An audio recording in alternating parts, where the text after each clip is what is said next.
Hello and welcome to the Bestseller Experiment, where we continue to discover what makes a bestseller and inspire you to start, finish and publish your book. I'm Mark DeVoe. And I'm Mark State. And as always, a whopping great thank you to all you wonderful people out there who keep this podcast on the go. If you want to support the podcast, there's hundreds of hours of extra material. Go to bestsellerexperiment.com/support and, keep us going. Keep the thing going. Mr. D, how are you, sir?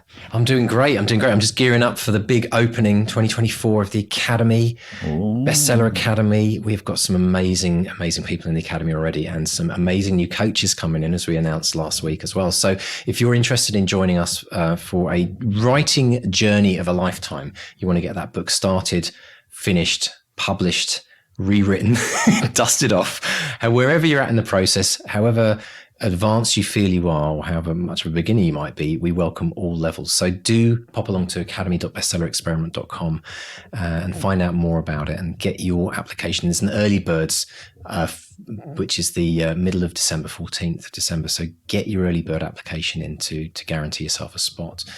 Mr. Stay, how has everything been for you? It's been a run up to Christmas. Is it always busy in your house this time of year? Bonkers, absolutely bonkers. It's I can't wrap things. Now, when I was a bookseller, the only time I ever lost my rag with the customer was when some smart arse at Waterstone's head office decided it would be a good idea, because we offered a wrapping service. So if you bought a book, we go into the back room and we'd wrap it up and put a little gold bow. But they decided one Christmas, no, we're going to put this on the shop floor so people can see it being done. And no pressure. I can't wrap for toffee. I'm hopeless at it. I just can't do it. And so I'm doing this and folding bits over and everything. And this fella, and it's, just a few days before that run up to Christmas is always so stressful. It's just constant barrage, people coming for last minute presents and what have you. I'm always super extra nice to anyone who works in retail or restaurants and any kind of service industry in the run up to Christmas, because the stress levels are so high. And this guy was like, "Oh God, do you want me to do it?" And I just went, "Do you want to do it then?" So I just completely, I was like, "Oh no, this just turned me into a monster." So I was taken off wrapping duty after that. Don't do that. That's absolutely brilliant. And this isn't. I'm sure there's a lot of guys out there who know how to rap and are great at rapping. I'm not the best rapper. I have been practicing a bit over the years, but I was just thinking of like all the people queuing up. There's several people rapping, and it's like, oh, I've got the bloke. Oh no, because if they're asking you to rap it, it's for a reason, right? It's because, especially if they're last minute, they're probably bringing it straight to their loved one. And how present is rap says a lot about the love and care that's gone into it as well, right? I mean, does it though? I don't know. Do you know what I do love? I love the parallel universe to that, which is young kids' presents that they've wrapped themselves for parents. Those are the best. It's more sticky tape than paper. Yeah, where it's ripped and it's it's folded multiple times, a bit of the book's poking through, the usual. But it's the thought. This is why you should buy books for Christmas, because they are the easiest thing to wrap. They're basically little rectangles. So I bought my you won't be listening, but I bought my little nephew these floating ball things. Have you seen them? Like they're the big Christmas. No. They're like levitating balls. They like float up in the air. I don't know how they do it. Living in the future. I'm living in the future, Mark. When you come to Canada, you suddenly go 20 hours into the future at least. Floating balls. But it's really weird. But the packaging, nightmare. It was like they had two of them. One sticking out on one side and one sticking out on the other side, one at the top, one at the... So you imagine trying to wrap that. I mean, it's just... It's like impossible. So people have to think about this when they put out Christmas presents. It's my great nephew's birthday, and I got my Peppa Pig bunch of toys. Lost Peppa is one. I got my whole bunch. So he won't be listening to the podcast. Then. No spoilers. He's more into politics podcasts actually. Small politics and the cricket, and absolute pigging nightmare to wrap. Because it's all pigging. Hey, I was going to say, was that? That was not intentional. That was not intentional. Love it. But so it's and I've sent it in the post, so it's probably going to arrive as a completely broken box with the pigs poking out and ruining the surprise. So sorry. I will say I will say there is one disadvantage to giving books as a present. Not that I'm saying anyone shouldn't give books. I think everyone should just give books. Well, that's all you should do. Just buy books. Mark Stay's got a few out. Hey, back to reality, folks. Hey, perfect. Know someone that loves a bit of a music, like, back in time. Gift. Perfect gift. What a perfect if you're struggling for last minute ideas. But the problem with giving books as a gift, it's a bit like when we used to give CDs. You remember that time era back in the past, the CDs? You kind of know what they are, right? You don't know what it is. What type of, but you know you've got a vinyl, you'd ask for now, that's what I call music for, and you see the and it's exactly. I know what that is. It's either a really stiff calendar and because also the other thing is, we all do it. I don't know if you still do it, but if there's presents under the tree early, our kids they're under there like a cat with catnip. They're like there and they're picking them up, looking for names. Yeah. And then they're flexing them, probably breaking half of them in the process. My dad is the worst. My dad is the worst. Dads are always the worst. Is it our generation of dads? Yeah. Yeah. I think so. My father-in-law, and big shout out to John, and he won't mind me saying this, but my father-in-law, any present that he gets, like a week, 2 weeks, a month before, he can't wait. He's opened it. I'm like ringing up saying, has it arrived? Is it on the, oh, thanks so much for the socks or whatever. And I'm like, what? You've got to wait. You can't open it beforehand. It's meant to be for the day. He's already taken it for a refund and store credit. Exactly. It's on eBay. It's been re-gifted. Actually, that's probably the reason you do it, right? That's it. Yeah. That's clever. I wonder if anyone's ever in the history of the world, I'm sure this must have happened, just all the presents they've given are just re-gifted. The things they got and they just gave them to different friends. Good idea. Cheap Christmas, really, when you think about it. That's a good idea for a Christmas novel, actually. Yeah, when a re-gifting going wrong. There you go. Yeah. Re-gifted. Yeah, there you go. That's a good think on that one. Cogs are whirring, yeah. Brilliant stuff. Oh dear, what have I started? Brilliant stuff. Well, that's probably enough of our wrapping today. Sorry. And I think it's... Well, it's good. It's like getting into the season, right? This time of year always goes too fast for me. Get to Christmas, and then Christmas happens, and you've been so busy in the run up to it, you haven't really had a chance to enjoy it, look forward to it, take a breath. And then by the time you get past Christmas, I know there's meant to be 12 days of Christmas, but really after I get past Christmas Day, it kind of feels like it's the big event's happened. It's like the main prize has happened, and it's like, well. So yeah, this is the time to enjoy it, folks. So if you can get a breather amongst the craziness of it, go into a bookshop and buy your friend a book. And also, just to remind people, sorry, we mentioned this last week. If you're in a bookshop and you can find the book that most influenced you as a child, buy a copy, wrap it up, and give it to some child of a similar age. Any child, a friend of a family, a niece, a nephew. Whoever it might be, go to find a local charity that supports kids. My copy of The Joy of Sex did not go down well. Can't believe you said that. And you usually say the tone. I think that's the first. That's the first time I've ever had to say that to you on the podcast. So you always say that to me, and those are the bits we've always had to cut out. Which would be funny if we could I'm leaving, can't you? I know he's announced he's off, and now he's going to be effing and blinding, telling us all his rude stories from the part. No, it could be quite fun actually, folks. I think we should bring it on. Joy Sex. Yeah, Kama Sutra as well. Probably not the best gift. I used to go into, you go into other friends' houses and what have you. Are you about to talk about other friends' parents' bookshelves? Yes. And, a friend of mine, who shall remain nameless, but there, right on the shelf, hardcover copy of The Joy of Sex. Wow. Which was quite back in the day, book. Pre-internet, right? Yeah. Bearded hippie and his girlfriend. Everyone knows what Mark's talking about if they've ever seen that book. A certain age. Yeah. Oh my gosh. I couldn't believe. So of course, when they walk out there and just browse the bookshelves, it is. That book was an education. I will say. I will say that it was an education. I can't even remember who had the copy of it. It's taken us over 450 episodes to get to this. Yeah. Well, as they say, we're getting to the climax, aren't we? So. Oh dear. Oh dear. Couldn't resist it. End of the year. This is like retro bestseller experiment, isn't it? Do you remember when we had to kind of pull it back a bit? Oh my gosh! Yeah. Folks, listen. Yeah. Welcome if you're new to this show. It's not always like this. It's not always like this. Just once in a blue moon when Mark and I drop our guards. Love it. this is what it's about then, Mark. This is why we do it. Everyone, I mean, maybe Drive Sex was just a thing in the UK. Was it an international bestseller? Maybe there's a ton of people in North America and Australia like rushing out to their bookstores. No, I think it was an international phenomenon. Yes. Where are they now? That's what I want to know. They probably got a family with like 20 kids. Yeah. They were always at it, weren't they? It's like that scene from Monty Python. You know the one I mean? Yeah. Woman ironing. Right. Oh, another one. Get that, would you, Deirdre? Yes. Oh my gosh. We still got an interview to get through, Mark. Yes. Come on, let's do this. Come on, author on the show. Okay, professional broadcasters.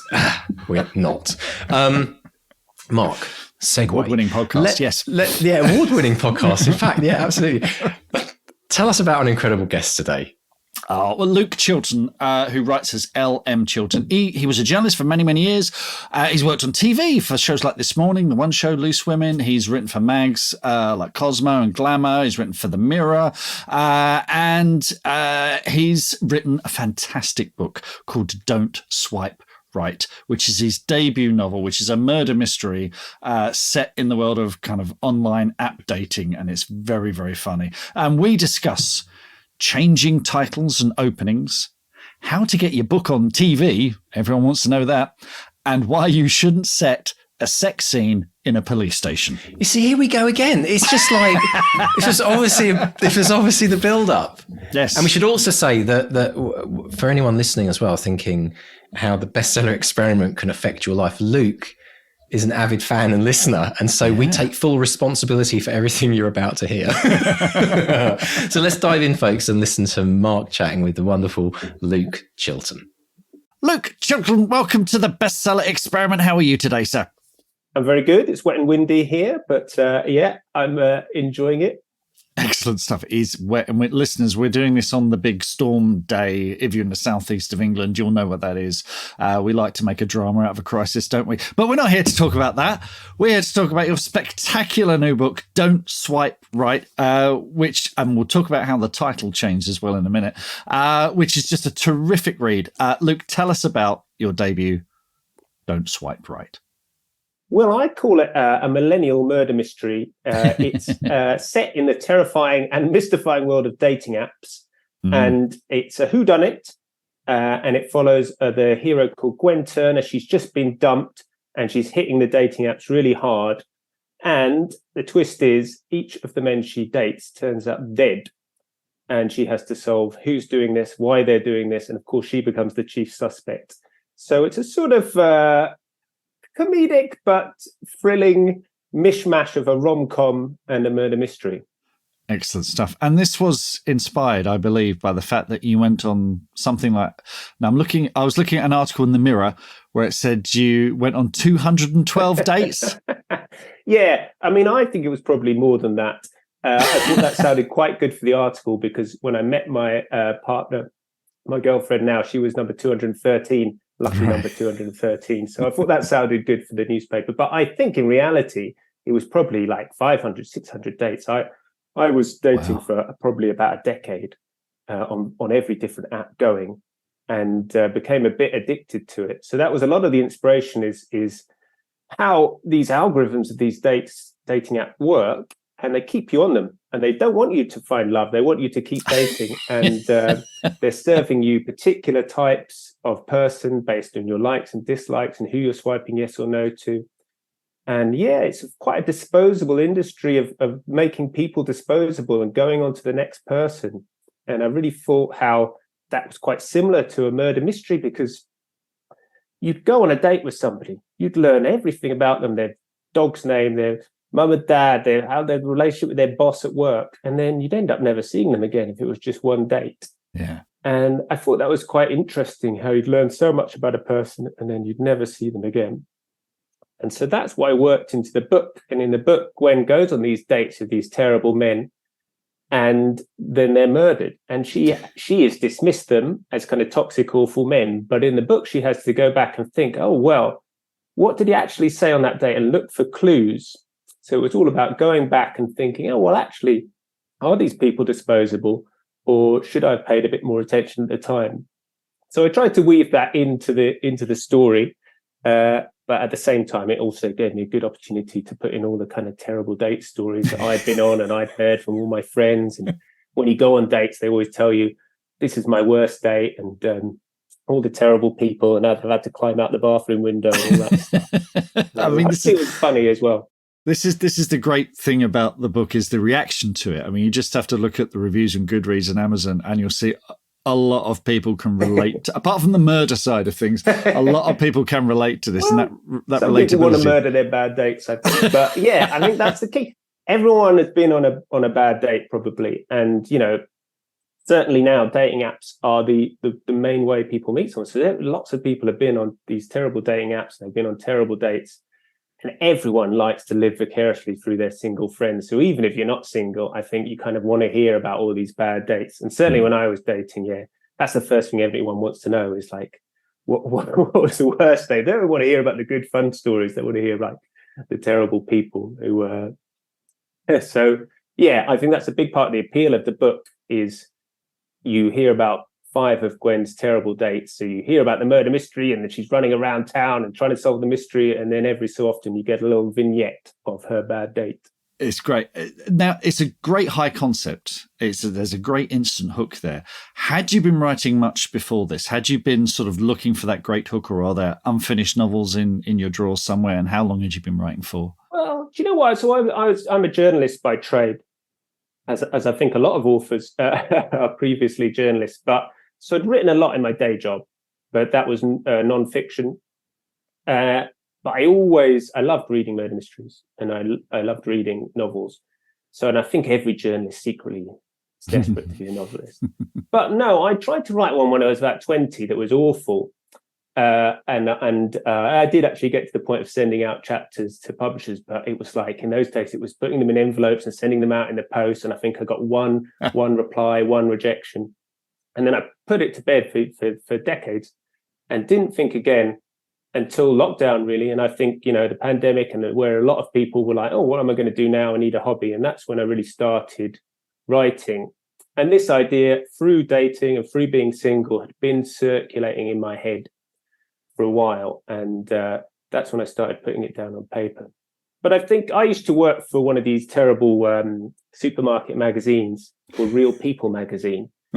And that was my first job in journalism. And I used to interview people who'd had the most traumatic and amazing stories. They'd had amazing weight loss, or they'd married their sister's cousin's gerbil, and you'd interview them and then you'd rewrite their story in first person for the magazine. So you'd have to give it a beginning and middle and end. You'd have to take this kind of wild story that didn't have a beginning, a middle and end, and format it for a magazine where people could read it and enjoy it, but it was still true for the most part, and it was in first person. So you also had to become that person and edit their story. So I think that was really good training for being an author, because this book's in first person, this book's a female protagonist, and I think that stood me in good stead. Definitely. And this is a lockdown book, and we've had a few authors coming on the show recently that wrote lockdown books, and some authors have told us they found it very difficult to write during lockdown. Others were just relieved that they had the time to do something and to escape into the book. What was that process like for you? Was it a way to escape from everything that was going on in the world, or were you working anyway? I was working, but like a lot of people, like the world went crazy, and suddenly, and actually, the time I worked in advertising, so the advertising market was in like they didn't know what people wanted to buy or sell or look at. So there was a lot of time of me sitting in my garden, and it was that first couple of ones which were in the summer. And I was quite lucky. I had a garden. I was in the sunshine. I didn't have a lot of work to do because the market was confused.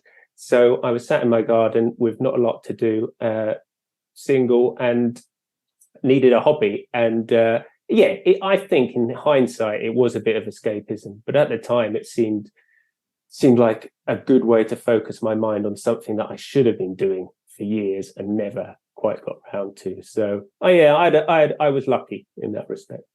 Yeah. It's been interesting listening to a lot of lockdown authors. It's like the feeling was, I've got to do this now, or I might never get around to doing it at all. Was that the case for you? If not then when? So and I'm glad I did it. And obviously it continued after that, and it's not quick writing a book, and it took a lot of revisions and a lot of redrafting, but it got there. And was this your first novel? Was this your first full-length novel? This is the first full-length novel that I have actually finished and done. And I think what people say is right. You get to that sort of 30,000 word mark, you tip over that, and then you're going to finish and you're on the down slope. But yeah, it's the first one I've ever finished, and it's done all right.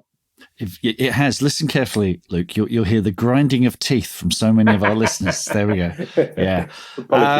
Well, it was. I mean, you say it took time, but actually, it was pretty quick because now, dear listeners, Luke is a listener to the podcast, and he got in touch with me because I offer sort of feedback services, editorial services, and you sent me an early version of this in 2021, and I was just digging out my notes from this to look at it. Back then, the title was X, a big EX, which I think changed to Swiped and then Don't Swipe Right. Right. So talk about the shape that it was in 2021 and having finished the book, what were your first instincts?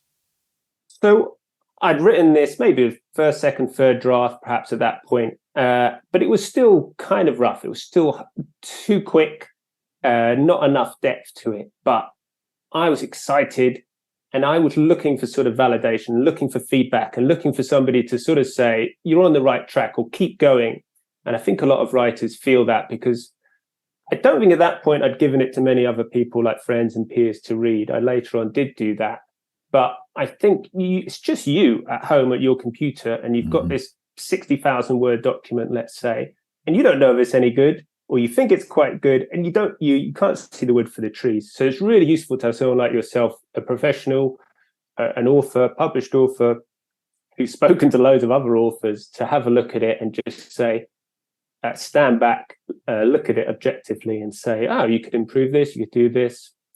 And it was really helpful to do that. And it was really great feedback from yourself. And it just also, I think the biggest thing is like, keep going. It tells you, okay, this isn't a load of crap. You can do it. You can. It needs work, but keep going. I'm looking at mine. They're quite harsh, actually. No, it's good. And you don't want people to be, because that's sometimes if you're friends. And later on, I had friends read it, and they were really helpful. But you always think, oh, are you just being my friend? Are you just being nice? Are you going to tell me the hard truths I need to hear? Like I think you said very wisely, change the title. So yeah, the title was EX for a long time. But they weren't her exes, they were her dates. And so it didn't really work. And you can't really imagine that looking very good on a book. Yeah, X. I think one of my problems with the title as well was just search engine optimization. It's difficult to find with just two letters. And in a way, it almost sounds like a science fiction novel as well, weirdly. It didn't work. And then, so Swiped, and it's going to be Swiped in the US, actually, if any US listeners, comes out in May 2024 as Swiped in America. And then the UK publishers chose the title Don't Swipe Right for the UK. Excellent. And you wisely ignored some of my advice, because Luke very kindly sent me a signed copy, and it says in here, I hope you enjoy Don't Swipe Right. Sorry, the sex scene in the police station stayed in, which... Yeah, you said take that out. And again, you were right. You said people on Goodreads are not going to like that. And there has been a few people on Goodreads who say, it's ridiculous that the lead character ends up sleeping with the policeman in the police station. But I liked it. Good for you. No, it's fair enough. It's more exciting than just being in a bedroom flat. So I kept on the sofa in the police station. But readers can decide. And please let me know if you enjoyed that or didn't. No, it's good. No, good for you. You have to stand your ground sometimes. What I found really fascinating is just comparing the opening few chapters of what you sent me and the opening few chapters of the book. And this is a conversation we've been having with people on the Bestseller Academy recently who are going through their first round of edits. They're finding that they're changing the openings quite dramatically. So you talk about the process. I think you got yourself an agent, and then you got picked up by Head of Zeus, no less, who are fantastic. Talk about the process of the edit for you, and with proper editors, and how that went for you, and what changes you went through with them. Well, it was interesting. I'll tell you this story, which is a big no-no, and everyone says don't do this. don't send it off to agents before it's fully finished. But again, like I was saying to you earlier, I was kind of excited about it, and I'd reached a point where I couldn't really go any further, or I needed some feedback, I needed some validation, and I just thought, I got to get this out into the world. I need some external somebody to say this is worthwhile. So I did the stupid thing, which I hadn't finished the book, and I polished up the first 3 chapters, and I just chose maybe one agent I really liked. I thought this agent is perfect for me. I did all the research like you meant to do, and every way you read says they won't reply for 8 weeks, if that. So I thought, well, I'll send it out now, and I've got 8 weeks to finish it, or give me a good deadline, focus me. Of course, I sent it off to one of the top agents in the country. They emailed back the very next day saying, "We love this. Send us the full manuscript, please." And I didn't have the full manuscript. And I was going on a weekend away with my friends to Barcelona that weekend. So I said, "Oh, I'll send it to you on Monday." And I spent the whole holiday in the airport writing. I was on the plane to Barcelona writing and trying to finish it. And I did sort of finish it, but of course it wasn't good enough to be sent. So the agent in question sent me loads of feedback, said, "Look, it's not quite there. Do this. Tried this," and was very kindly sent feedback that said, "It's not for us, but you can resubmit it if you do all these changes." Right. So I wouldn't advise anyone to do that. It did kind of help me in the end, because I did get that feedback. I did get somebody saying, "This is good. We like this, but it's not ready." And I went back, and along with your suggestions and her suggestions, I changed. Not, I wouldn't say like substantially rewrote it, but I was able to tweak it. And also, I had a few of my friends read it, these beta readers read it, and they talked about the intro as well and the first few chapters. And of course, obviously, those are the first things that anyone reads: your reader, your publishers, your agents. So they've got to be really honed. And I went back and I did change the first few chapters, and it took me, I'd say, about 2 months maybe of rewriting. I had a day job, so it wasn't 9 to 5, but I rewrote those first few chapters, and I really honed them, and I really polished them, and I was really pleased with them in the end. So I do think it is really worth. I wouldn't advise sending off to agents, but it's really worth getting as many people to read it, especially those first few chapters, as possible, and taking in that information and seeing what they like and what they don't like. And it worked a lot better. And whereas that agent ultimately did pass on it in the end, I think their feedback was so helpful, and ultimately helped me get my brilliant agent now at Watson Little, who's done a terrific job of also selling it all around the world. For an agent to get back to you the next day, listen again, look, more teeth grinding from our listeners. Was that during lockdown or between lockdowns? That would have. I was back at work at the time, so it would have been after or in between. But yeah, I did not expect that to happen. Everywhere said they'll take weeks and weeks. And to set your listeners' minds at rest, I got plenty of more rejections, because when I got that reply, I thought, great. They want the full manuscript. I started sending out those first 3 chapters to loads of other agents, which was stupid, because they all said no. So I, like many authors, had the old spreadsheet of who's replied, who's wants the full manuscript, and I, got 40, 50 different rejections. So I certainly went through that process of getting hurt all over again in multitude ways of form rejections, and some of the worst ones were like, "We love this idea, we love the writing, but it's not for us." Those are the worst. You're like, well, what? And then you think, well, you can edit it, you can change it. Let's work together, because you read and you listen to podcasts, and they say, okay, well, your book's going to get edited by professionals. They're going to change bits. So I was all very happy to change it. Yeah. So I was always like, but I was thinking this earlier. It's a lot like dating. When you get rejected by agents and publishers, it's similar to getting dated by a romantic interest, because it's not always about you. Like, you don't know what's going on.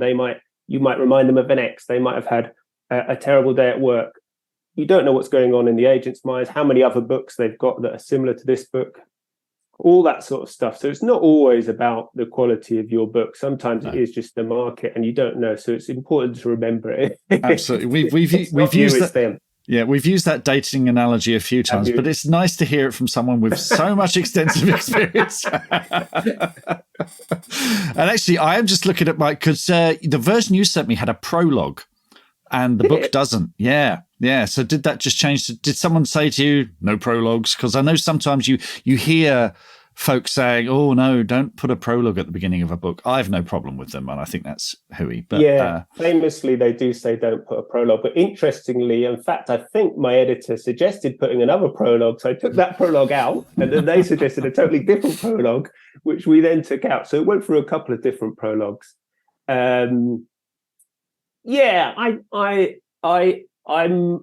I'm happy, always happy to read a prologue. I guess it's whether it's a good prologue or a bad prologue. Exactly. I mean, I know I said my notes were harsh, but actually I'm just looking at here. I've written a couple of nice things. An excellent assured opening, funny and distinct, believable voice. You have no idea how rare that is, and it is rare. It got off to a cracking start. So you get an agent, and then it goes out in submission. What was that experience like for you? I think, like lots of people, you're an ordinary person. You've not been through this process. It's quite unusual and strange, and you're not used to all this. And you're getting phone calls from an agent, and you never dreamed you'd have an agent. And they're saying, "Oh, this publisher wants to have a Zoom meeting with you." And then we're very lucky to have a few TV offers, and you're going to meet TV people in offices. So it's very strange. And there's lots of people saying, "Oh, your book's really good and we really like you."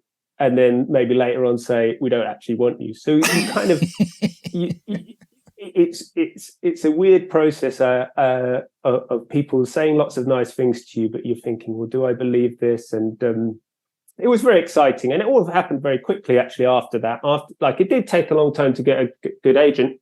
But after that, it did happen quite quickly. And there was only about under a year between it actually being published and actually signing the deal with Head of Zeus. So it all happened quite quickly. But I was very lucky, yeah. So there's a brilliant team there that have sold it to America and sold it for TV rights. So fingers crossed in 2024, it'll be on TV screens or 2025 maybe. Fantastic. We'll see. Yeah, it might take and let's talk about the marketing and publicity, because it's been really, really strong. First of all, I saw someone, I think it was on TikTok, the proof had been sent out to bloggers with love heart sweets and a mug. Were you aware of that? Yeah, I think that's in South Africa, actually. Yeah, the cover has a bloody love heart there. There we go. Excellent.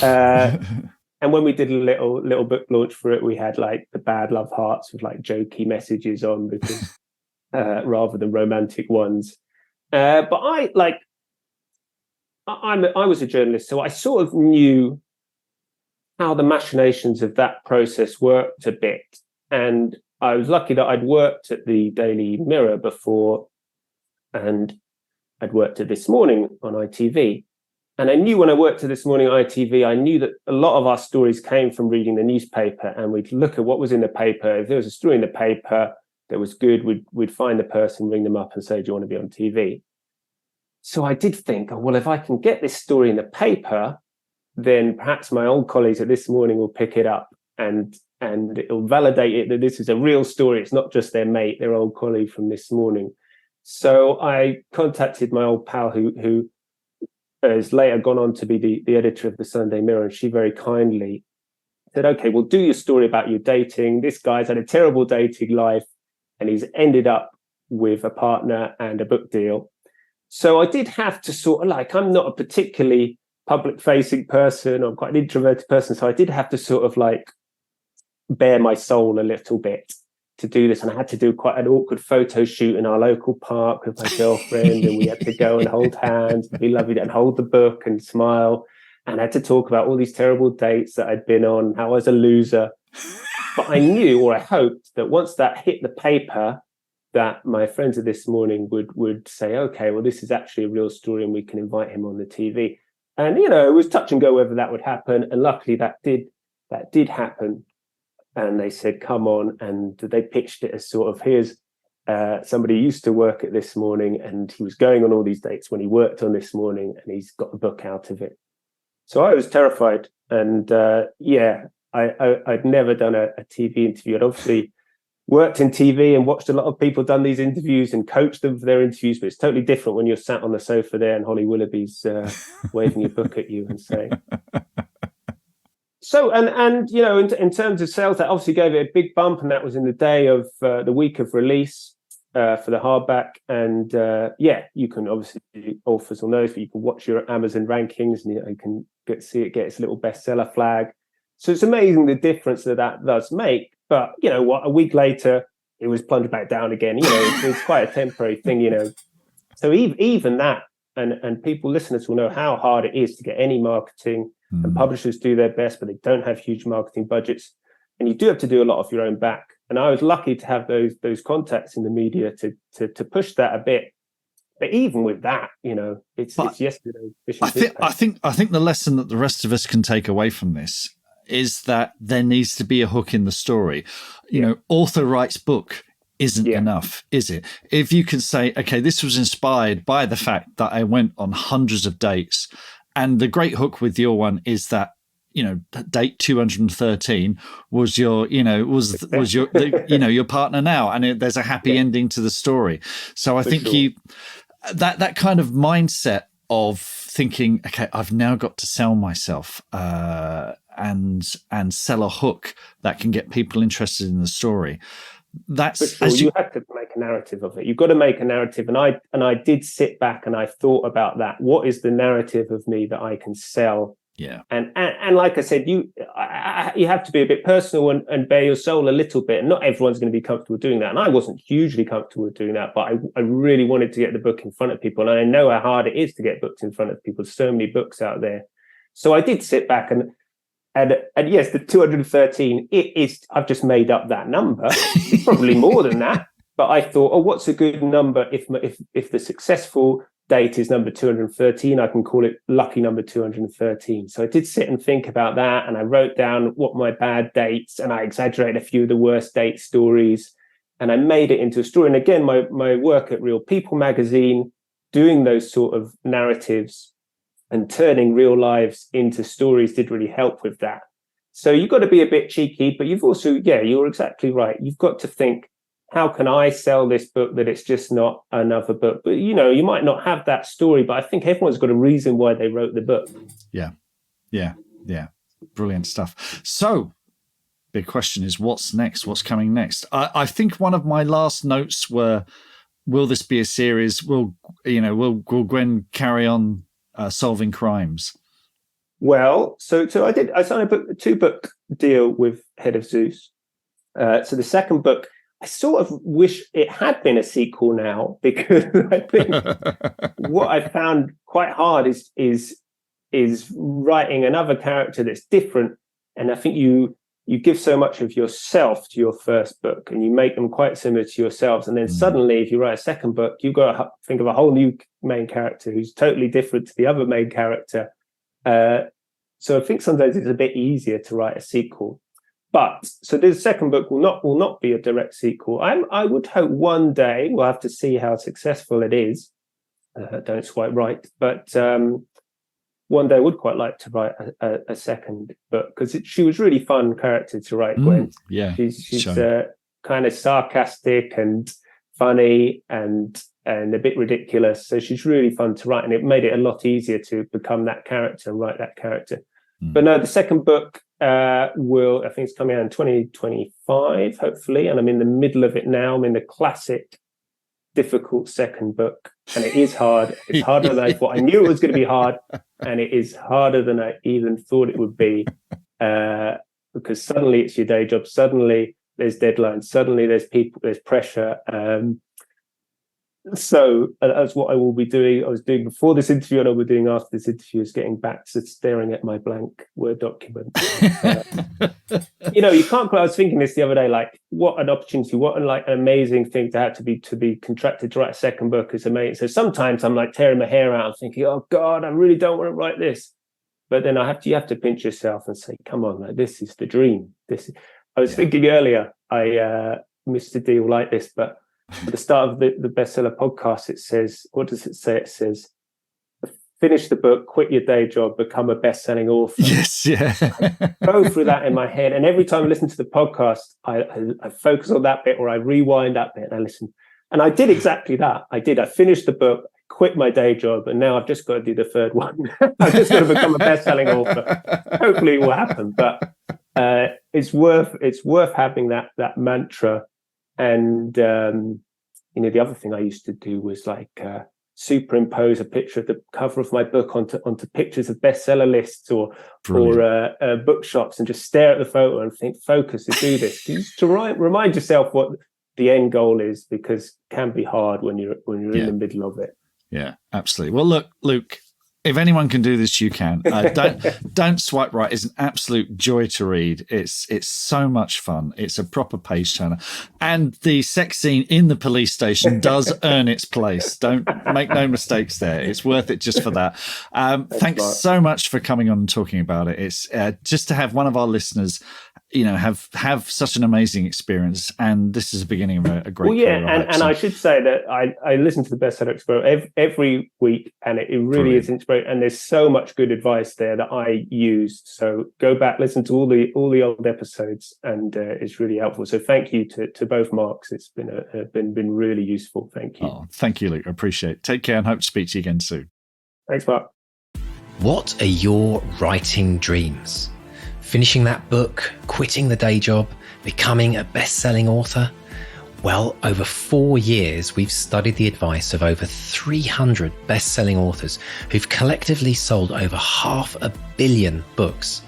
And we are excited to announce the Bestseller Academy. If you're ready to take your writing to the next level with accountability, craft, and coaching, your bestseller dreams are now only a click away. To find out more and apply, visit bestsellerexperiment.com/academy. That's bestsellerexperiment.com/academy. Oh, this is brilliant! This is brilliant. What a great interview as well. As soon as I heard the context of what he wrote, but 212 dates and then some. Honestly, that is going it some. I mean, I don't know anyone who's tried online dating. 212 dates. I mean, how many years was it he was doing that for? That must have been several years at least, because that would be many dates over. Yeah, it's lots. Yeah, and it's an alien world, because Claire and I met when we were 18, so it's all pre-internet, and it's just and it's a perilous world out there, because don't forget, vegetarian, non-smoking animal lover would have been Adolf Hitler's dating profile, so it's you can't. It's such a perilous world out there. So and I think it's just I think he's really hit on something here that a lot of people can relate to, and that is one of the great pillars of a bestseller. I think is that relatability. Absolutely, and I think it is a brave new world. I mean, when I started out in the internet back in the mid-90s, when I worked for a big internet company, Yahoo had a grey background to it. That was those. Do you remember where they didn't even have colours? Like, you can even have a white background to a website. Nothing like YouTube existed. Google was still an apple in the in the eye of Larry's mind. No one had ever heard of Jeff Bezos or Amazon, and dating apps didn't really start didn't really gain momentum until kind of, I think, in the 2000s. And so most people our age, who've been, if they've been in a long-term relationship, going back out into the world is the first time they'll be dating in sometimes 20, 30 years. Yeah. And going on an app is just the most bizarre. It feels so fake and so weird. And this idea of swiping right, like literally, that you're making a decision based on, because they do say people are naturally, it starts with the attraction to the person, which I get, which is why, you've got to be attracted to the person physically. But the idea that you're just dismissing people, flicking them away, it does work. It just blows my mind. It does, Luke found love. A couple of people I used to work with, younger than me, married with kids. It clearly works. So it does. We should set up an app for publishers and authors. So if you swipe left, you get a book deal. Oh, How's it taken us so long to think of that? yeah. What would we call it? Come back to me on that one. Yes. Suggestions, please. What would you call a book dating app? Or maybe, I mean, they have Bestseller matchmaker. No. There you go. That's nice. Well, the thing is, they also have like lots of genre-based apps now. There's Hinged. Which is Hinge, because a friend of mine is about to go on Hinge. There's Hinge. Like trending people. That's for artistic creatives. There's Unhinged. That's for all the psychopaths. It's good to keep them in one group. Yes. But there's Christian dating websites. Yeah. There's one called Field. Have you heard of that one? No. For threesomes, yeah. I mean, I'm not going to ask how you know about that. Oh, Mark, it's one of the most popular ones, Mark. It's all those long nights in Canada, isn't it? I mean, there's Bumble. There's plenty of Plenty of Fish? Is it that's one called Plenty of Fish? The idea is there's plenty of fish in the ocean. Match. There's so many different, but there's all ones now that they're getting so specialized. But the reason I'm saying all this is there a dating site for writers? Again, Right. we should Actually, like this is a gap in the market, isn't it? Last week, we interviewed, Tracy and Nina co-authoring. There's obviously been a big theme of the two of us. That was how this podcast started, co-authoring. Yeah. Imagine if you could meet your perfect partner, but you could also then write a book with them. How brilliant would that be? Neurotic fantasy author looking for similar. Yeah. Good at world building, crap at characters. Yes. You just good sense of humor essential. Good sense of humor essential. And also, you know what? If both of you were writers, you'd avoid all that problem of one person in the relationship being a writer and always scurrying away for hours by themselves, and the other partner sitting alone on the on the sofa. The danger there, though, is if one of you becomes a massive, colossal, mega hit bestseller, and the other one is still struggling to even can't get a book agent. deal. Yeah. Actually, that's not going to work, is it? Yeah. That requires a lot of. And then if you both became best-selling authors, you'd be this power couple, right? And then you'd have things like joint book signings, but then you'd have the thing you talked about the other week where you're looking at each other's pile going, they've got a bigger lineup, right? Yeah, all kinds of drama. Counting people in the line. Yeah, don't want that. Although what would be good though is you'd have your own little kind of comforting group where every time you got a 1-star review, you could say, "Yeah, I've been there. Yeah, know what that's like." Exactly. You can get over. You can push someone through. Someone who understands. Yeah. Yeah. But imagine the kids as well. 2 authors, be like the King family, wouldn't it? Tabitha and Stephen, and then they have a ton of writer kids. Yeah, that's what's happened, basically. Yeah. And that's very common. It's weird. I was looking back. I mentioned the other day that my dear granny passed at 101 a couple of weeks ago. Wow. And my mum gave me to translate a 12-page story of her life when she was fleeing Prussia from the Russian army. And it starts with her leaving her Prussian town at in the middle of the night during the middle of winter, and it's -20. She's pregnant with my mum. Oh my gosh. I think she's like probably 5 or 6 months pregnant with my mum. She has a sled, just to give you context of how cold it was, and she pulls this sled with anything that she can pile on it, and then she flees into the night. And then it's this story of how then she gives birth to my mum under a kind of bomb shelter during an air raid. Honestly, Mark, when I stand back and look at that, and I think about, we talked about sliding doors a lot on this podcast about how things can happen and amazing coincidences and serendipity and all the things that come together to make, even meeting your love of your life, whatever it might be. We all think about that. But I think, how grateful am I to be sitting here talking about this story in the context of what's happening today in the world, without trying to bring the Christmas cheer down too much, but like fleeing from the Russians, it's like, it's such a cycle of life. And this was nearly, not 100 years ago, but 85 years ago, I think. Yeah.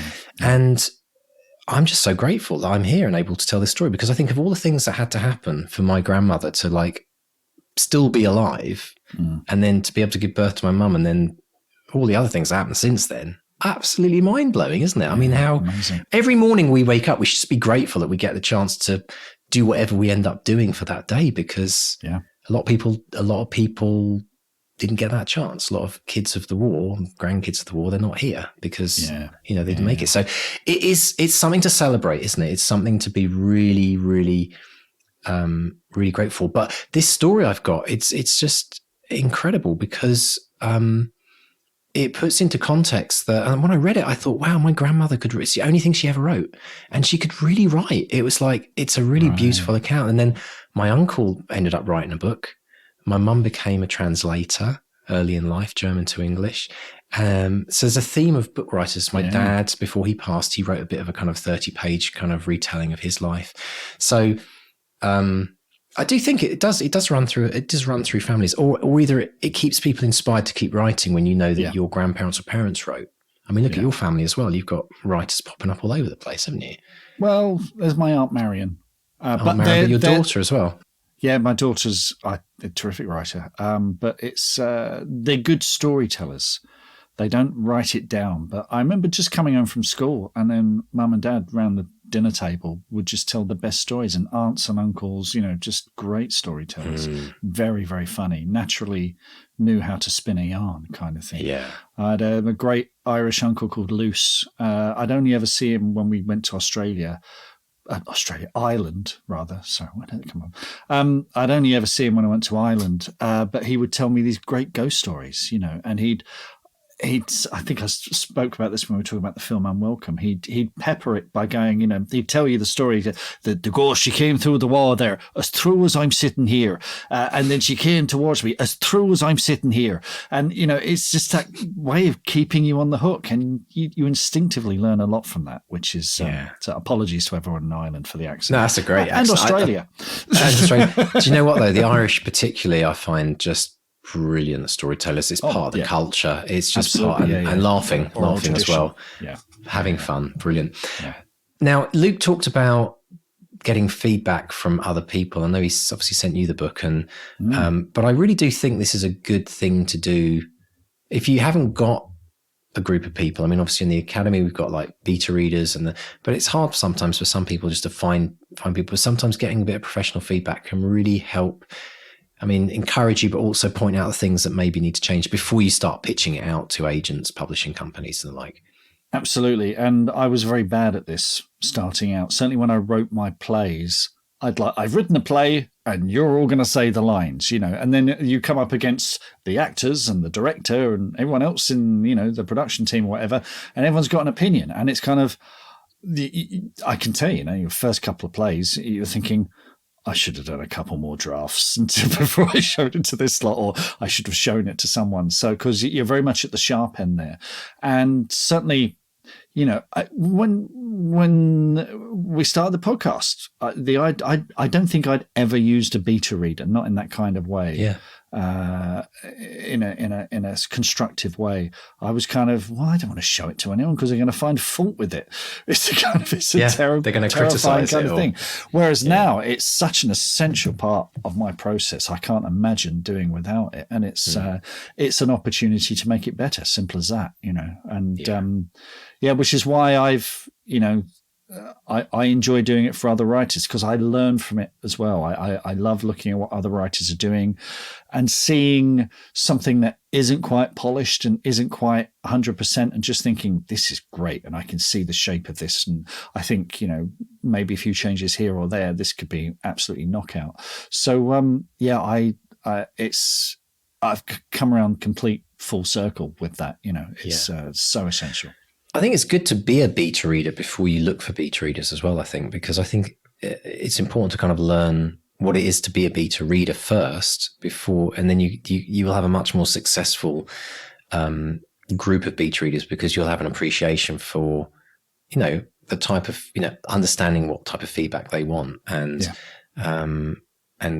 trying to be constructively criticizing or constructive feedback, which is something of value to them rather than something that will just kind of, make them want to give up because they think, oh, I can't do any of this. So I think I would encourage anyone who's writing a book but has never done a beta reading role, then to do that. It's definitely something worth trying.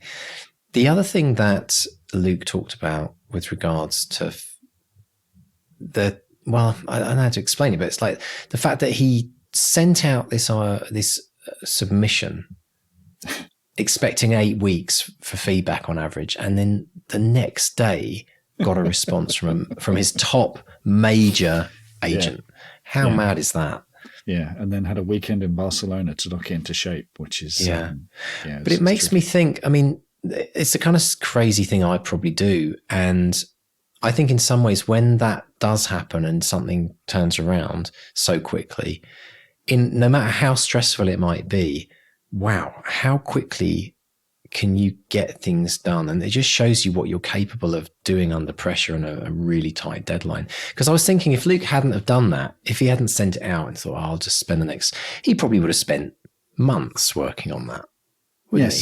Yes. But he turned it around in a very short period of time. It wasn't the best, but it didn't mean that the project ended, and he didn't end up getting that agent, but it gave him enough impetus to end up finding the right agent, getting a great book deal, and all the great things have happened to him since. Yeah, there's nothing like a deadline. But that said, I think the lesson to learn here as well is the deadline thing is important, but also don't send it out until it's ready.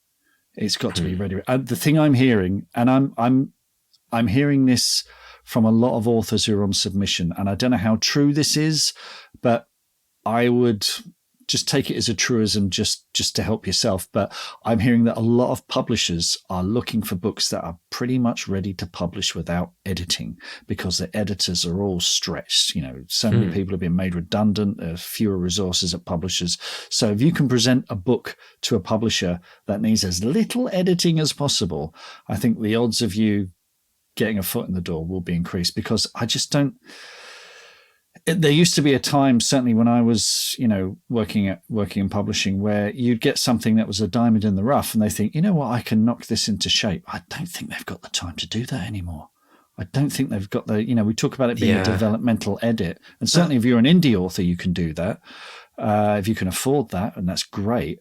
But trad publishing, I think it's got to be as good as it possibly can. Do you know what though? That concerns me a little bit, Mark. Because it concerns me because it's basically, when you look at all the things, if you go back pre-internet and you think of all the things that a publisher did, and it's like removing that piece is one of the biggest chunks. I mean, obviously there's the marketing, but nowadays that's shared with the author. The author's expected to be involved in the marketing, so that's another thing that's been.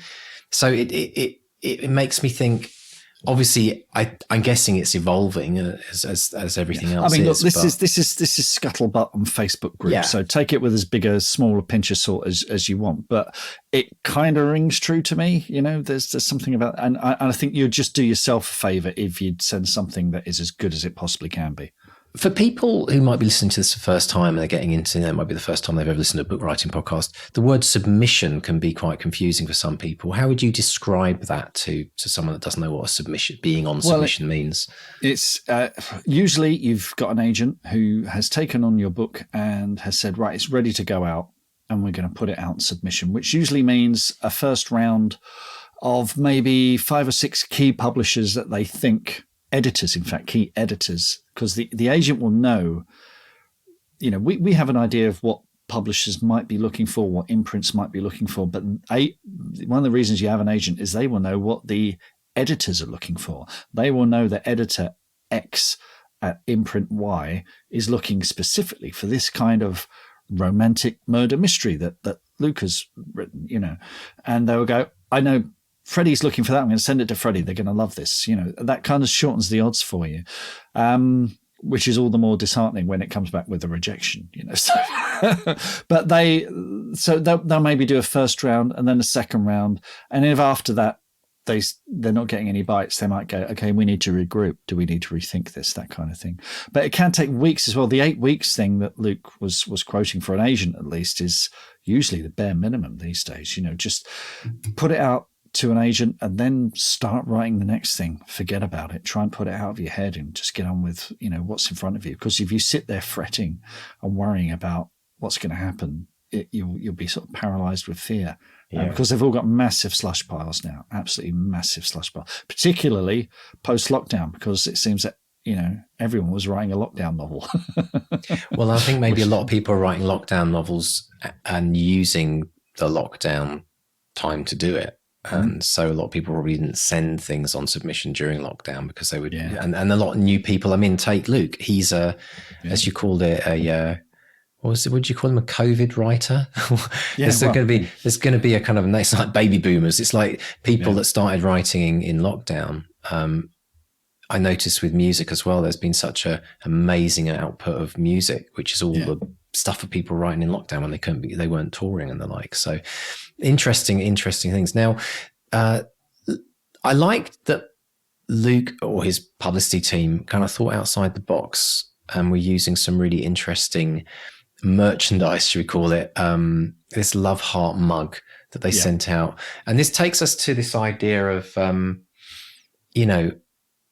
having to have a hook as an author, not just, like you said, authors that writing a book is not a story. Author writes book is not a news story. No. So we got two things here. We got the sort of the publishers sending out little gifts with the book, and not everyone gets that. That sort of, the top tier of authors generally that's get pricey as well, isn't it? It's expensive. Physical. It used to happen a lot. I remember when sort of the heyday of Orion in the sort of the mid 2000s, we used to send stuff out all the time. We had this kind of marketing budget where we do presentations and we take toys along and things like that, just anything essentially just to grease the wheels of commerce, so to speak. And I remember it came to a head because there was a story in the bookseller, and it was an Orion book where this happened, where they sent out books with snow globes, and one of them leaked. So this reviewer opened this package. They thought, oh, I've got a package from Orion. They opened it up, and the snow globe leaked all over their computer. No. And they wrote for a national newspaper, and they said, I have had it with all these gifts and gimmicks. This has got to stop. It died right down again.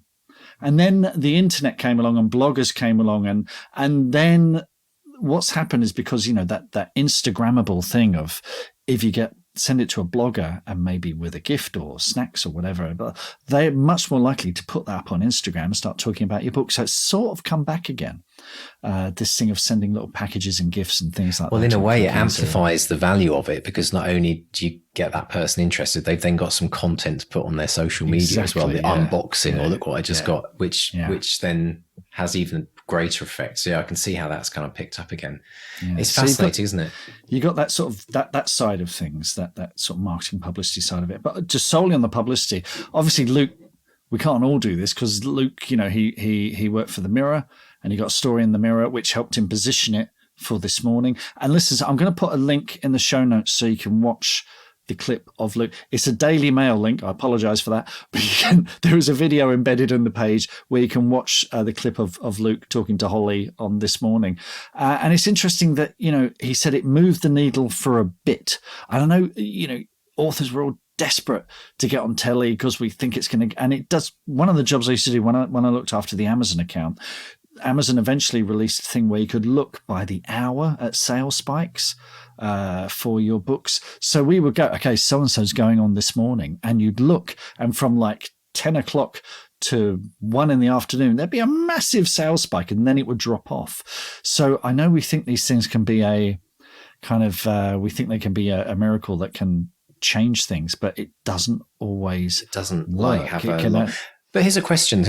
I'm curious about this, because I've heard this before, where you get these massive spikes and then it drops off. But for me, is the drop off slightly higher than the average previously? Because that's the build, isn't it? That's where the new people that have got the book read the book and then recommend it. So I think what you get is these massive spikes, but what they are is they're an influx of new readers coming in, all reading your book around the same time. And then if the book's great, then you start to get the flywheel effect of people recommending. So the spikes, I think these spikes are great because they get you to that place quicker. But you can do it organically. It just takes a lot longer if you're doing it literally one reader at a time. You're using the word flywheel there. I got a flashback to so many bloody sales meetings where they were like, have we got the flywheel effect? They would talk about this. They would say, has it, and it's like, oh God, I'm not a miracle worker. Sometimes it did and sometimes it didn't. And there was no kind of rhyme or reason to it. I mean, usually what it was, if you had a sustained campaign, so like every year we'd have the Hairy Bikers. They do a new cookery book, and the Hairy Bikers usually had a TV show, but then they would go on, I don't know, This Morning or The One Show or something. They would have a week where they blitzed publicity and they do book events. And it was that combination of sort of carpet bombing of publicity and marketing that gave the book its kind of momentum. And it took a lot of effort. It does take So I time, think this idea yeah. of thinking, I'm going to go on one radio show or one TV show and I'm set for life. But then the flip side of that is when I started at Orion, we published Michelle Paver and her first Wolf Brother book, which is a wonderful book. Cannot recommend it highly enough. It's just fantastic. And I looked after the Ottokars account, and I was relatively new, and I cocked up the order. I doubled the order. So instead of sending 3,000 copies to Ottokars, I sent 6,000 copies. And I thought I was going to get sacked because I was new to the job. And, it sent twice as many copies. I thought, this is it. I'm done for. I'm absolutely done for. Michelle went on News at 10. I don't know how she did it. She went on News at 10. The book flew off the shelves. Waterstones ran out. Ottokars had a massive market share because they had all the stock, and suddenly I was the biggest hero in the company. I love it. Yeah, it's just a great phenomenal. story. Because of my stupid little I filled out the piece of paperwork twice. So, Wow. How crazy is that? I mean, what are the chances? I can admit to that now. But a little preview. Again, I've been very, very. I'm holding things back for next year's podcast when I attempt to become a bestseller in nonfiction. But as part of that journey, Mark, I tell you what, I've got my hook, my book hook. Excellent. I've got that down already, and I've also got the author hook as well. It's all part of it, and I am going to be on podcasts, TV, radio. If this works, I'm going for it big time, and it's ridiculous. I expect nothing less. You know exactly. It's I'm gonna document it week by week, and the great thing is I'm giving myself a whole year of publicity for the book. Yeah, that's what you have to do.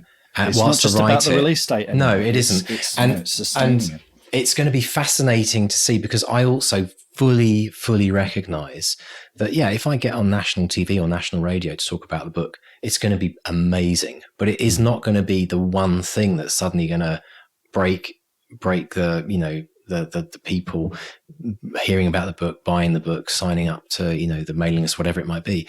It's going to be continually building and building and building it constantly. The best publicity for any book, doesn't matter what it is me saying to you, you've got to read this. Yeah, word of mouth. And that's the difference when you go on TV and you get the spike. When the book is great and people recommend it, then it builds. If the book's not got that word of mouth factor, it kind of then tails off a bit. And I think that's, no matter how much marketing you throw at something, if the book's not got the word of mouth effect, it won't ever really get to that exponential growth curve. That's my theory. Going to test it out. I mean, I have no idea whether my book's going to have the word of mouth effect. I mean, I'll be talking about it. Don't worry. Well, yeah, I know, right? Have you read this crap? But no, I mean, in terms of, it's going to be, I'm doing this with eyes wide open, massive experiment. I'm going to go large and huge in terms of my, visualization of what I wanted to do. Right. In your dating app. Yeah, exactly. But at the same time, I'm going to be observing with everyone else what actually happens, because I think by really kind of talking about what's happening, it will really start to unpack a bit about how this works and what doesn't work as well, which is just as valuable as an author to learn about. So yeah, it's going to be fascinating, but learn a few things on the podcast, which then, it's time to put it into action, right? Absolutely. In the extended version, folks, of the podcast today, we're going to be talking about openings. Openings for books, because Luke had to rewrite his several times. So and they're not easy. Very important. Actually, we have a course on the Academy about your first page and your first chapter and your first line of your first page as well. That's how important this is.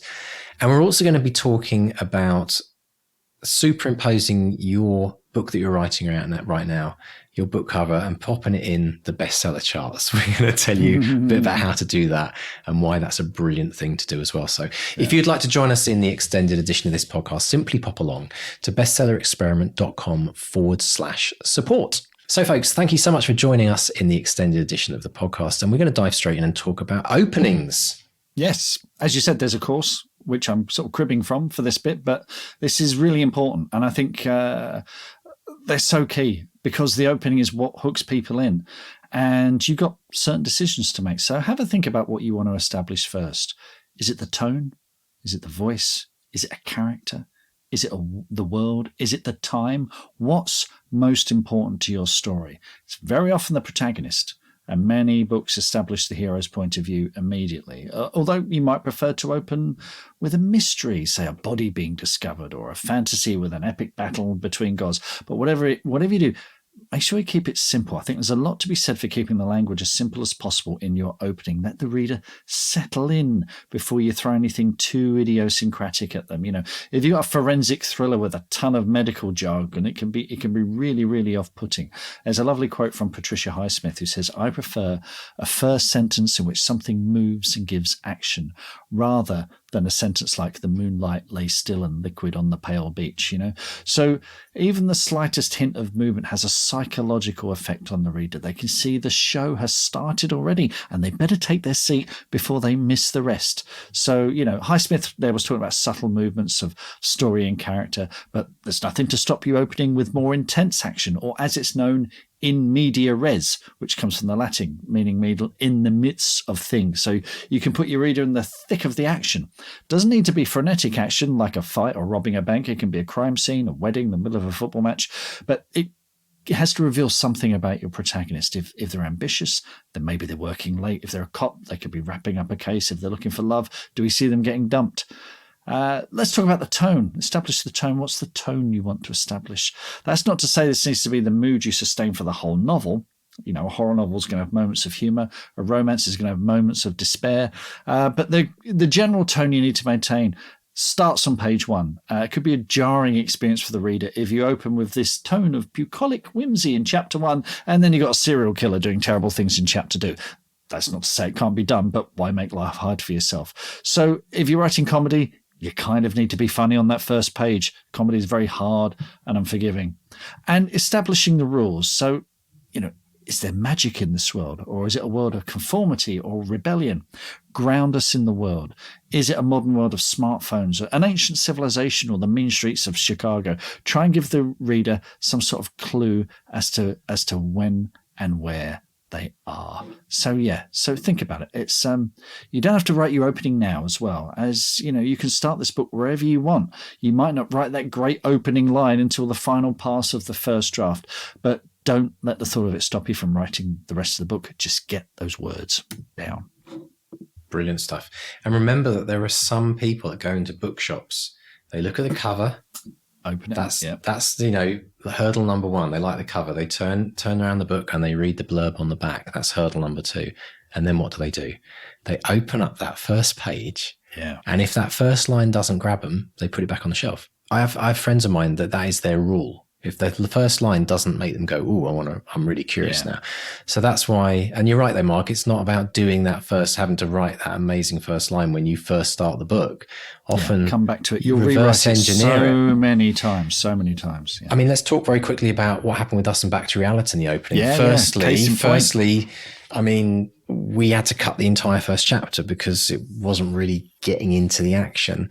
And then we ended up doing that, diving straight into the middle of, you know, within 2 pages, in media res, something really dramatic happens.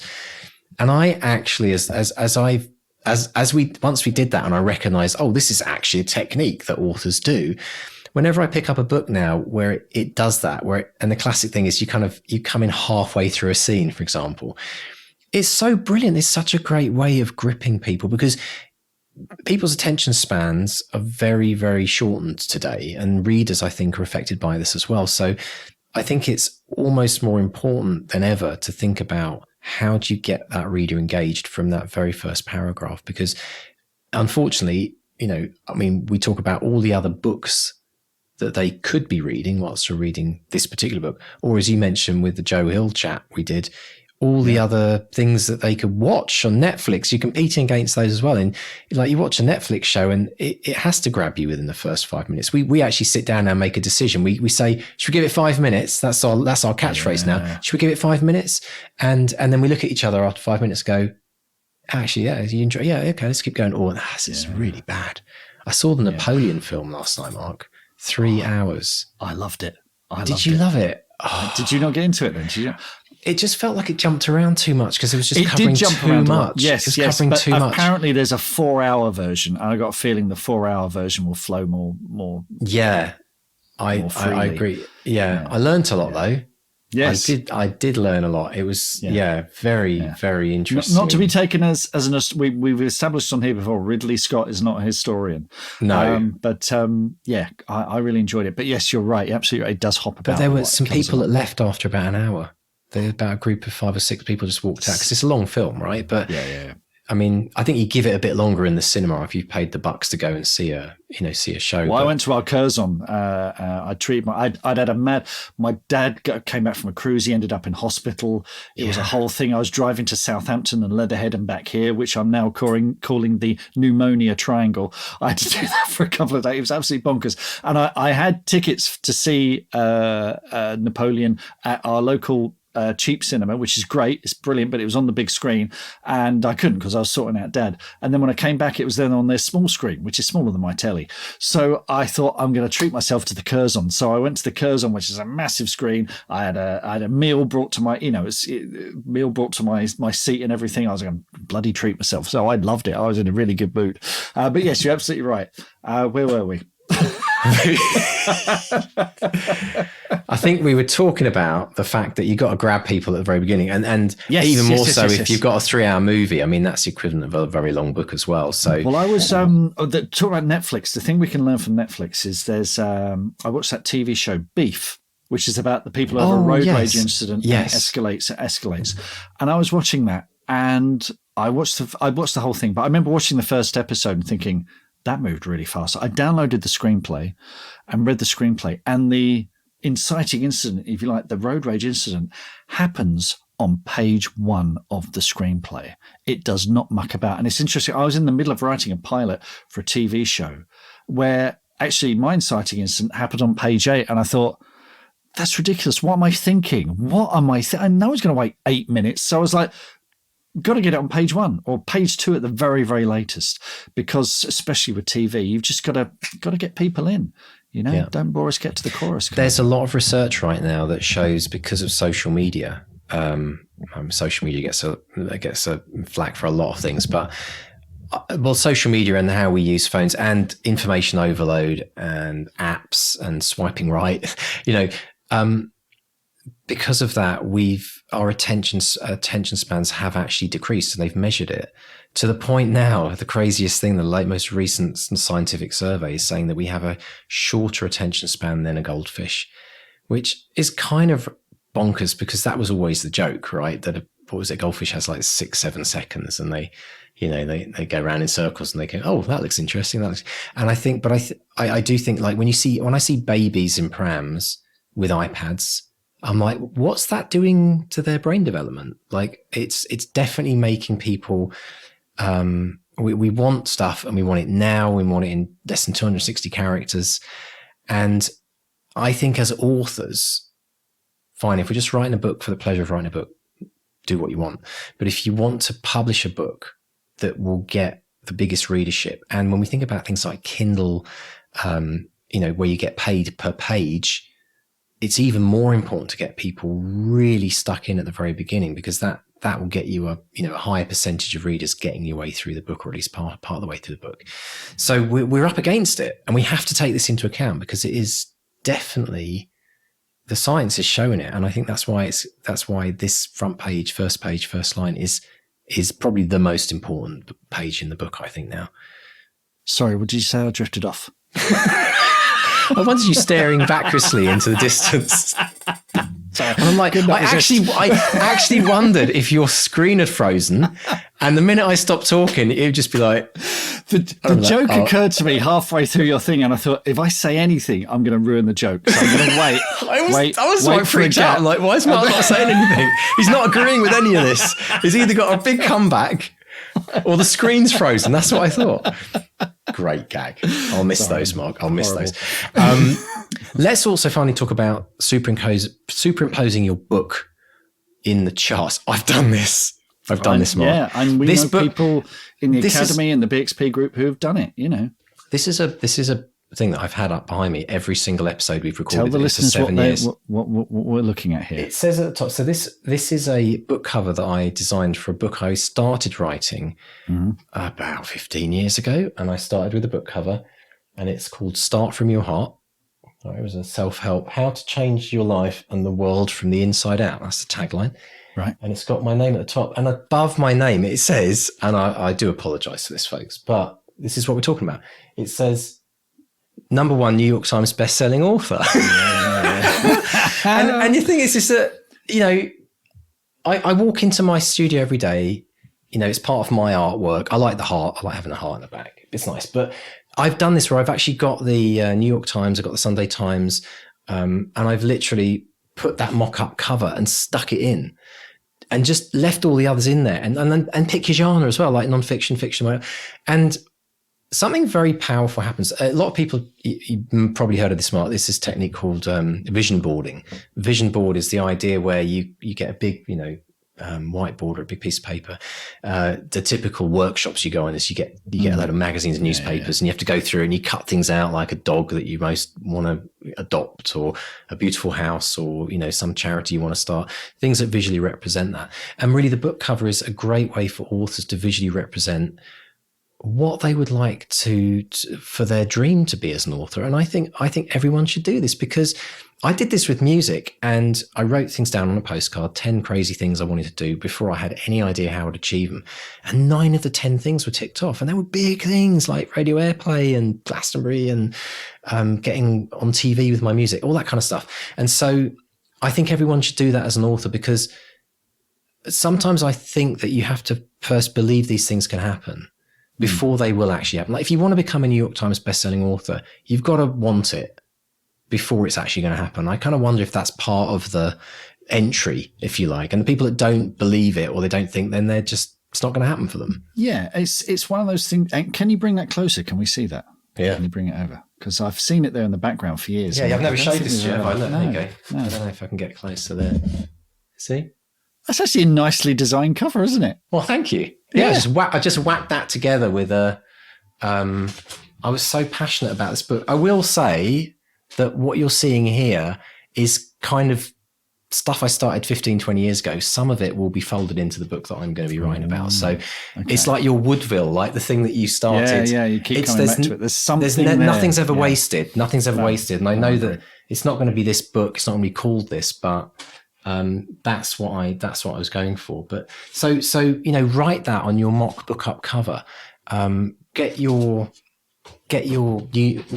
print out of the New York Times chart and do stick it in just to see it, because it gives you the collie wobbles when you see it. You think, oh my gosh, wouldn't that be mad? It does. I mean, I'm not, it's not a woo-woo thing. It's just a thing of thinking, okay, that's doable. I can visualize. It's why things like representation is important in this industry, and which is why there was that Doctor Who last week, and there's a trans character in there and there's a disabled character in there, and that's going to inspire some kids watching that to go, I didn't know I could do that. I didn't know I could be in Doctor Who. I didn't know, that totally. Sort of thing does make a difference. It doesn't mean diddly squat to you or me, because we're represented everywhere, But taking Star Trek, like everything, all the stuff in science fiction, absolutely, all the objects, the flip phones and all those things, you have to see them, you have to imagine them first before they can be created. And if it's in fiction and you create it, which is me, this is me being fictitious at the moment. I'm not a New York Times #1 bestselling author, but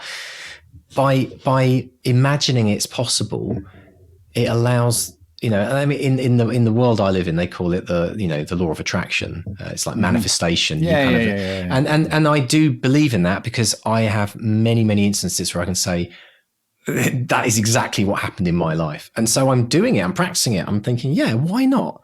And for me, it's not, this is the bit. Obviously, if you became a New York Times #1 bestselling author, it would be the most incredible thing as an author. For me, that would be like an unbelievable thing to happen. But it's not for me about the title. And going around saying, wearing the t-shirt.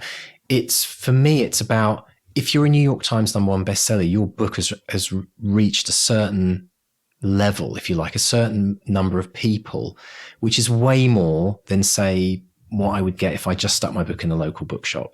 Mm-hmm. And for me, it's all about the impact of what the book can do, how it can change lives.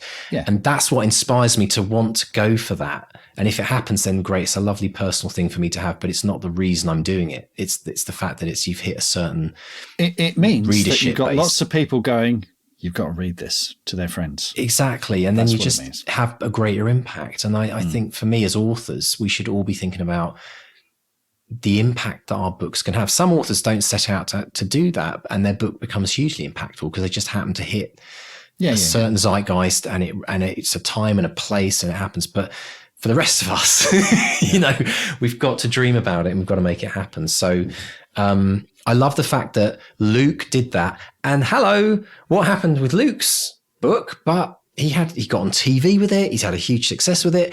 TV's lined up. And this has happened again and again, Mark. You think about Shannon Mayer. I asked her the question in episode 3, I think it was. I said, did you ever dream of becoming a bestseller? She goes, absolutely. I wrote it down as one of my goals, every bucket list. And people keep it secret. They don't want to really say that they do it. But I think if we did a survey of every successful author out there and asked them, did you do this? I think in the 90% they'd be, yeah, I actually really wanted this to happen.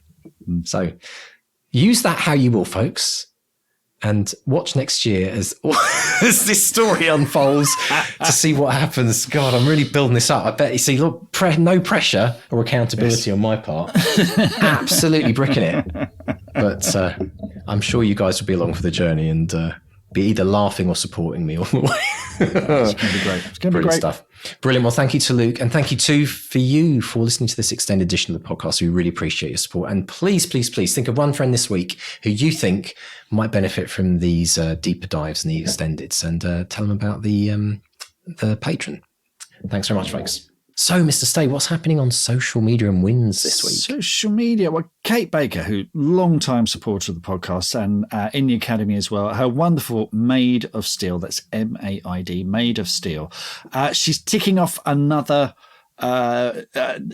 box in her wish list here, in that she's going to be she's going to be an in conversation event at the Book Nook, which is in Tollsbury in Essex on Tuesday 19th of December, and you can book tickets on Eventbrite. I'm going to put a link in the show notes so you can check that out. But Kate has been absolute superstar in the Academy and the bestseller group on Facebook as well, and it's just been brilliant seeing her go from strength to strength, and each time she's got a bit of news, it's some other little goal. We're talking about, in the extended version, about imagining these things and making them happen, envisioning these things. With Kate, it's just happening. She's an absolute superstar. So that's 19th of December, 7 p.m. at the Book Nook in Tollsbury, Essex. Brilliant stuff. And Zoe Richards also in the Academy. Now, Zoe been a regular at the surgeries on Wednesday nights in the Academy. I know she was talking about getting her edit notes from her publisher. And just a few days ago, she says, finished tea and told my husband I'm off to edit these last 2 words. He wants to know what editing the end needs. Reader, I've 2 pages to edit, if only it was just 2 words. And then a few hours later, she tweeted, this glass of wine is a celebration. Line edits finished at 7:31 on the 24th of November, 2023. Phew, that was a bumpy ride. Thanks for helping me along, folks. So huge congrats on that, Zoe. Can't wait to see your book. I've got to tell you something. I've got to tell you something brilliant that happened in the life coaching for writers in the Academy on this Monday, Mark. I was running through the wins. We always do this thing where we run through the wins of all the Academy members at the beginning of the session. It's one of my favorite bits. It's pages and pages now. It's bonkers. But Zoe was on the call, and she talked about how she was getting super excited about her book coming out. And I said, something happened the other day, Zoe. I got an email from your publicist. And she said, really? And she didn't even know that they were starting to promote her book, which is coming out next summer. And it was so professionally done. It was brilliant. And I got to basically show her publicist's email that I received on the podcast, saying, and of course the publicist didn't realize that Zoe is, part of the Academy, but it was just so proactive and so brilliant. And I said, yeah, look, it's all happening. And she was just blown away and so over the moon and excited about the fact that this whole wheel is in motion now for her book coming out next year. So we'll be celebrating that with Zoe over the coming months for sure. Brilliant stuff. Brilliant.